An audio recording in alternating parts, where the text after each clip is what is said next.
사이다 무비튼. 서른이 다 되도록 방구석 페인인 오빠와 나는 옛날부터 사이가 좋지 않아 싸우기 일쑤였다. 그러더니 내가 직장 때문에 집에서 나와 자취를 하고 있는 틈을 타서 내 방에 있던 내 개인 물건들을 전부 내다버리기까지 했다. 오빠 역시 자기 방에 있었지만 뭘 그렇게 모아대는지 물건 놓을 곳이 없어져서 어차피 쓰지 않는 내 방을 창고로 쓰기 위해서라는 말 같지도 않은 이유에서였다. 내가 그 사실을 눈치챈 것은 오랜만에 가족들 얼굴도 볼 겸 집에 들러 내 방에 들어갔을 때였다. 처음엔 내 물건들이 전부 사라지고 본 적도 없는 물건들로 가득 찬 방을 보고 눈이 휘둥그레졌다. 오빠도 아빠도 엄마도 그 어느 누구도 사전에 이런 방구도 없었기에 나는 적잖이 당황했다. 그도 그럴 것이 내 추억이 깃든 소중한 물건들이 전부 사라졌으니까. 이게 뭐야? 어떻게 된 거야? 여기 있던 내 물건 다 어디 갔어? 라고 오빠에게 따지고 들었더니 그러자 오빠라는 놈은 실실 웃으면서 넌 나가서 살잖아. 방이 남으니까 내 창고로 쓰려고 그랬지. 라는 헛소리를 짓거리는 게 아닌가. 엄마 아빠에게도 이게 대체 어떻게 된 일이냐고 따지고 들자 어차피 안 쓰는 방이고 너는 나가서 살잖아. 필요 없으니까 두고 간 줄 알았지. 라며 얼버무렸다. 당시 오빠는 직장도 다니고 있었고 언젠가는 가업도 있겠다며 호언장담하고 있었으니 엄마도 아빠도 오빠의 눈치를 보게 되었는지 은근슬쩍 오빠 편을 듣는 게 눈에 보였다. 이 오빠라는 인간도 그런 상황을 눈치챘는지 실실 웃으며 약 올리는 듯한 표정으로 나를 쳐다보았다. 이 상황에 내가 아무리 화를 내봤자 버린 물건들이 다시 돌아올 리도 없는 노릇이었다. 화가 나서 몸을 부들부들 떨고 있는 나에게 오빠는 쓰레기를 버려줬으면 고맙다고 하지는 못할 망정 이라며 빈정거리기까지. 아무리 그래도 이건 선을 넘은 거라고 생각한 나는 반드시 복수를 하겠다는 결심을 굳혔다. 애당초 나는 집을 나와서 생활하면서부터 엄마 아빠에게 다달이 돈을 보내주고 있었다.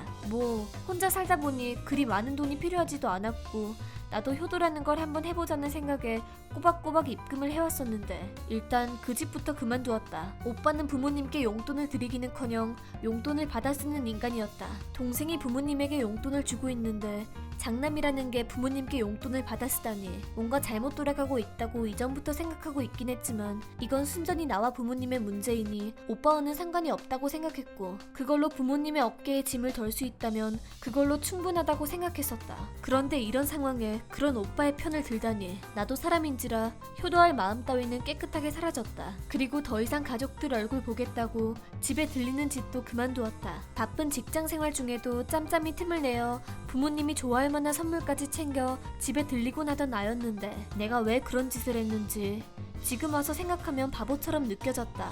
생각해보니 가끔 부모님을 모시고 외식도 했었는데 이상하게 오빠도 따라왔었고 당연하다는 듯이 매번 내가 계산을 해왔다.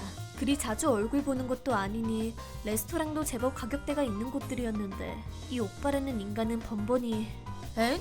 야, 이런 가게 말고 내가 평소 가보고 싶은 데가 있었는데 그리로 가자. 같은 헛소리나 짓거려대고 말이야.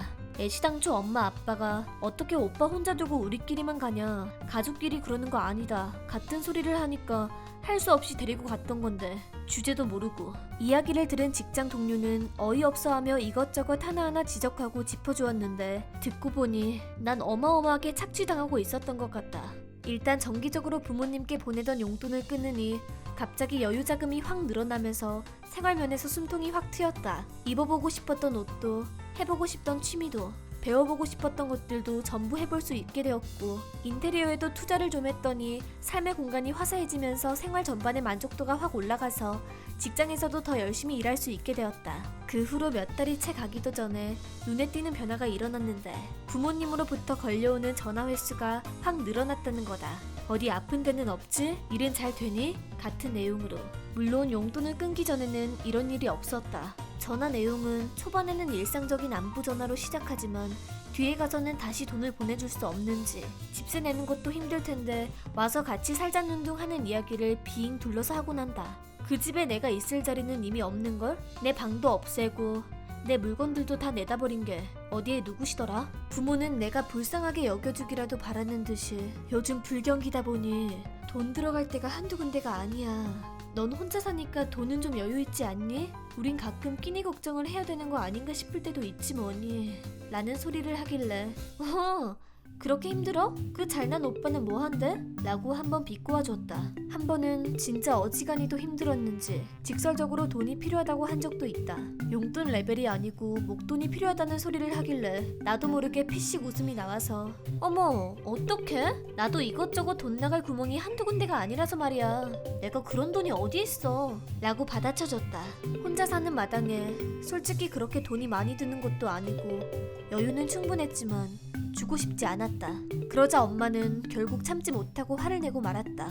너 어디다 그렇게 돈을 써대는 거냐? 혼자 사는데 돈이 뭐 얼마나 든다고 돈이 없어? 내 돈을 어디다 쓰든 내 맘 아냐? 난 이미 그 집에서 나온 사람인데? 가족이 힘들다고 하면 당연히 돕고 그래야지. 가족이잖아. 오빠는 어쩌고? 오빠는 아예 같이 살잖아. 지금까지 용돈 준 거나 토해내라고 그래. 그 인간이 자기 월급 받은 거에서 생활비로 쓰라고 돈 준 적 있어? 나한테 이런 소리 하기 전에 그 인간한테 먼저 손 벌리는 게 맞는 거 아니야? 지금까지 얹혀 살았으면 이럴 때야말로 힘이 되어주는 게 가족 아닌가? 내 말에 엄마는 뭐라고 웅얼웅얼 대기만 했다. 당연하지. 내가 뭐 틀린 말 한 것도 아니고. 그리곤 더 이상 나에게 싫은 소리 듣기는 싫었는지 서둘러 인사를 하곤 전화를 끊어버리더라. 근데 사실 나는 알고 있었다. 오빠가 예전역에 회사에서 해고당했다는 거. 원래 평소부터 걸핏하면 회사 같은 거 수틀리면 때려치우면 되지. 그리고 아버지 사업 물려받으면 돼.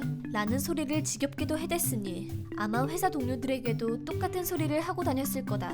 그놈 성격으로 미루어 보아 그런 이야기를 동료들에게 꺼낼 때면 턱을 치켜들고 잘난 척하며 집이 무슨 대단한 사업이라도 하는 양 자랑스럽게 이야기했을 게 분명하다. 그 외에도 회사 비품을 빼돌린다든가 회사에서 딴짓을 한다든가 아프다고 거짓말하고 여행을 간다든가 별짓을 다 했었다. 딱히 사이가 좋은 것도 아니라 연락도 안 하고 사는데 어떻게 그런 걸 다 아냐고? 사실 난 SNS에 가명으로 가계정을 만들어 다른 사람인 척 오빠랑 연락을 주고받고 있었으니까. 내 물건 싹 내다버린 걸로 내가 복수하기로 결심했다고 했었지. 그래서 가명으로 다른 사람인 척 접근해서 여러 가지 정보를 모으고 있었다. 꾀병으로 회사 병가 내고 여행 가서 찍은 사진, 그리고 생각이 있는 건지 없는 건지 회사 비품을 빼돌려서 자랑스럽게 찍어 올린 사진 등등 필요한 정보는 차고 넘치게 모았다. 그걸 전부 익명으로 오빠 회사에 보낸 건 바로 나다.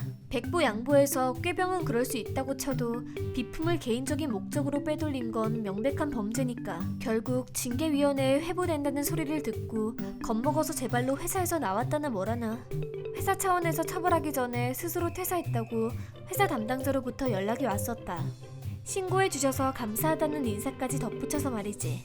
내 개인적인 복수는 둘째치고 꾀병으로 회사를 쉬는 인간을 회사에서 필요로 할 리가 없기도 하고 회사 비품을 빼돌리는 건 아까도 말했지만 진짜 범죄니까. 그 뒤에 오빠는 회사도 그만뒀겠다 정말 가업을 이었다고 하는데 항상 잘난 척하고 입만 놀릴 뿐이고 경영 상태는 날이 갈수록 나빠지기만 하고 결국 아무 도움도 되지 않는 쓸모없는 인간이었던 거지. 몇 명 되지도 않긴 하지만 사원들도 좀 있었는데 이 오빠라는 인간의 성격으로 짐작하건대. 내 말 안 들려? 내가 머지않아 사장이 될 몸이다 이거야! 라면서 목에 힘이나 주고 다녔겠지. 뻔하지. 안 봐도 비디오지. 주식회사 상장을 해야 한다는 둥, 인터넷 사업을 해야 한다는 둥, 경영 수완도 없는 주제에 그럴싸한 말만 줄줄 늘어놓긴 했는데 비용만 늘어서 회사 사정은 안 좋아지기만 했다는 소식이 들려왔다. 부모님도 이대로 두면 정말로 회사가 망하겠다 싶었는지 은퇴를 번복하고 회사로 복귀를 하셨는데 손쓰기엔 돈이 이만저만 드는 게 아니라 결국 나에게 목돈이 필요하다는 연락까지 하게 된 것이었다. 뭐 그래서 결국 오빠라는 인간은 아버지 회사에서도 쫓겨나고 새 직장을 구할 생각도 안 하고 방구석에 처박혀서 놀고 먹고 있다고 한다. 부모님은 오빠에게 정말 회사를 물려줄 생각이었지만 직원들로부터의 평판도 정말 최악이었던 듯하고 오빠가 회사를 그만두지 않으면 자기가 나가겠다는 직원들이 속출하는 바람에 넌 내일부터 회사 나오지 마라 라는 소리를 아버지로부터 들었다고 한다. 그런데 이 인간은 어지간히도 자기 잘난 맛에 사는 인간이었던 터라 나처럼 유능한 인재를 왜 내쫓느냐며 아버지께 대들었던 것 같은데 아버지로부터 너는 회사 경영을 할 능력이 없어. 회사 말아먹기 딱 좋아 라는 소리를 듣고 자존심이 상했는지 한마디도 못했다는 것 같다. 요즘은 꼭 필요한 일이 아니면 방에서 나오지도 않고 가업이 기울어버리는 바람에 용돈도 받지 못하게 되고 직장 구해서 네 생활비라도 벌어올 거 아니면 집에서 나가라는 소리까지 듣는다며 SNS에서 불평을 해대지만 내가 알바 아니다. 자업자득이라는 게 바로 이런 경우를 말하는 거다. 평소 이 오빠라는 인간의 성격이나 태도를 보면 이리 보나 저리 보나 절대로 회사를 물려줘서는 안 되는 인간이라는 걸 쉽게 알 수 있었을 텐데 무슨 생각으로 오빠에게 회사를 물려준 건지 우리 부모님도 참 딱하다 싶었다. 게다가 그렇게도 오빠를 싸고 돌더니 이제 자기 자식이 별 도움이 안 된다는 걸 알게 되더니 이제 와서 나에게 돈 필요하다고 손을 벌리다니 제정신인가 싶다. 솔직히 아빠 회사가 기울든 망하든 이제 나랑은 상관없는 문제이기도 하고 이제 집안의 밥만 축내는 백수도 하나 늘었으니 먹여 살리려면 참 고생 꽤나 하겠다 싶은 생각은 들지만 그렇다고 도와줄 생각은 털끝만큼도 없다. 이번 영상은 어떠셨나요? 재밌게 보셨다면 구독, 좋아요에 댓글까지 달아주시면 감사하겠습니다. 그럼 다음 영상에서 만나요.